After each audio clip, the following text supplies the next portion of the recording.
മാന്യ സദസ്സിന് വന്ദനം. ഞാൻ അനുമറി മിസ്. ഞാൻ 3 ക്ലാസ്സിലാണ് പഠിക്കുന്നത്. ഞാൻ ഇന്നിവിടെ പറയാൻ പോകുന്നത് ബഹിരാകാശ യാത്രികയായ കൽപ്പന ചൗളയെ കുറിച്ചാണ് പറയാൻ പോകുന്നത്. കൽപ്പന ചൗള ഹരിയാനയിലെ കർണാലിൽ 1962 മാർച്ച് 17 ജനിച്ചു. അച്ഛനായ ബാർസിലാൽ ചൗളയുടെ ആഗ്രഹം മകളെ അധ്യാപികയോ ഡോക്ടറോ ആക്കണം എന്നായിരുന്നു.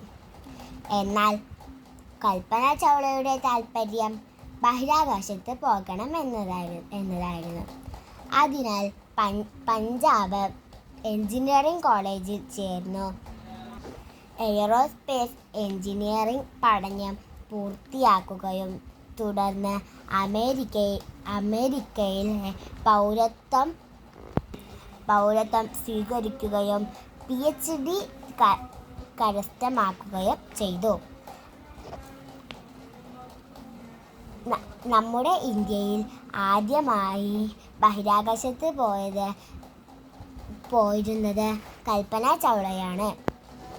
കൽപ്പന ചൗള മരണപ്പെട്ടത് 2003 ഫെബ്രുവരി 1. നന്ദി, നമസ്കാരം.